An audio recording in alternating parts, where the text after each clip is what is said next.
Hello, ഇന്ന് നമുക്ക് 3 കേക്കിൻ്റെ ഡിസൈൻ ആട്ടോ.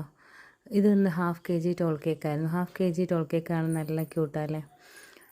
ഇത് നമുക്ക് റെഡ് ഹാർട്ടായിരുന്നു. അതിനകത്ത് അവർ തന്ന ഡിസൈനിൽ ഫോണ്ടൻ്റ് ആയിരുന്നു. അപ്പോൾ ഫോണ്ടൻ്റ് വേണ്ട എന്നുള്ളത് ഞാൻ വിപ്പിംഗ് ക്രീമിൽ ചെയ്തു. പക്ഷേ കേക്കൊക്കെ കുഴപ്പമില്ല, കാണാൻ നല്ല ക്യൂട്ടുണ്ട്. പക്ഷേ ഞാൻ എഴുതി കുളവാക്കി.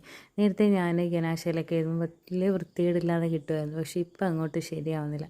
ഇതോടുകൂടി ഞാൻ ഗനാശയിൽ എഴുതുന്നത് അങ്ങനെ നിർത്തി. പിന്നെ വിപ്പിംഗ് ക്രീമിലാണ് ഇപ്പോൾ എഴുതുന്നത്. വിപ്പിംഗ് ക്രീമിൽ വലിയ പ്രശ്നമില്ലാന്ന് തോന്നുന്നു. ഗനാശയിൽ ഇപ്പം അങ്ങ് തീരെ പറ്റുന്നില്ല, ശരിയാവുന്നില്ല, എന്താണോ. ഇത് നമുക്ക് ഓച്ചിറയിൽ നിന്നുള്ളൊരു ഓർഡറായിരുന്നു. അവർ രാവിലെ പെട്ടെന്ന് വിളിച്ച് ഓർഡർ തന്നെയാണ് മോൻ്റെ ബർത്ത്ഡേക്ക് വേണ്ടി. ഒരു പേരാണ് വലിയ നീണ്ട പേര്, മൊത്തത്തിൽ കേക്കിനകത്ത് എഴുതണമെന്ന് പറഞ്ഞു. അപ്പം അതും വൈറ്റ് ഫോറസ്റ്റ് ആയിരുന്നു. അപ്പം ഡിസൈനൊന്നും പറഞ്ഞില്ല. അപ്പം മോന് ഫുട്ബോൾ ഇഷ്ടമാണെന്ന് പറഞ്ഞിട്ട് ഞാൻ ഫുട്ബോളിൻ്റെ തട്ടുന്ന ഒരു പ്രിൻ്റ് എൻ്റെ ഇരുന്നതുകൊണ്ട് അത് ഞാൻ വെച്ചു.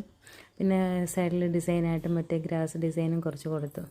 അതാകുമ്പോൾ സിമ്പിളാണല്ലോ, അതിനകത്തെങ്കിൽ ഒത്തിരി നമുക്ക് അതിനകത്തിട്ട് പണിയാനുമില്ല. ഇത് പിന്നെ എൻ്റെ സ്ഥിരം കസ്റ്റമറാണ് വിജിത്ത്.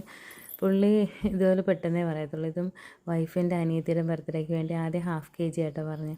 ഹാഫ് kg ചെയ്യാനൊക്കെ പകുതിയായിട്ട് വന്നപ്പോഴത്തേക്ക് പറഞ്ഞെങ്കിൽ ടോൾ കേക്കായിട്ട് 1 kg ചെയ്തു. ഹാഫ് kg അവർ സമ്മതിക്കുന്നില്ല. അങ്ങനെ പിന്നെ നമ്മൾ 1 kg ഫ്ലോറൽ ഡിസൈനായിട്ടോ ചെയ്ത്. എപ്പോഴും ഞാൻ ഒരേ കളർ, ഇപ്പം കളർ പാറ്റേണൊക്കെ ഒന്ന് മാറ്റി യെല്ലോയും ഇതൊക്കെ പിടിച്ച് നോക്കി. ഇച്ചിരി കഷ്ടപ്പാടാണ്, കാരണം ഇതിങ്ങനെ കുനിഞ്ഞിരുന്ന് കുറേ ലീഫൊക്കെ ഇങ്ങനെ വരച്ച് വരുമ്പോഴത്തേക്കും ഒരു ടൈമാവും. എന്നാലും പിന്നെ ചെയ്ത് കഴിയുമ്പോൾ കാണാനൊരു രസമാണ്. ഇത് വിപ്പിംഗ് ക്രീമിൽ എഴുതിയിട്ട് അതിൻ്റെ പുറത്ത് ഗനാശ ചെയ്ത്. ഇപ്പോൾ വലിയ കുഴപ്പമില്ല, എന്നാലും അങ്ങോട്ടൊരു വൃത്തിയില്ല. ഇതൊക്കെയായിരുന്നു കേക്കിൻ്റെ ഫൈനൽ ലുക്ക്. ഇനി എഴുത്ത് ശരിയാക്കാനുണ്ട്. വീഡിയോ ഇഷ്ടപ്പെടുവാണെങ്കിൽ ലൈക്ക് ചെയ്യുക, കമൻറ്റ് ചെയ്യുക, ഞങ്ങളുടെ ചാനലൊന്ന് സബ്സ്ക്രൈബ് ചെയ്ത് സപ്പോർട്ട് ചെയ്യുക. Thanks for watching.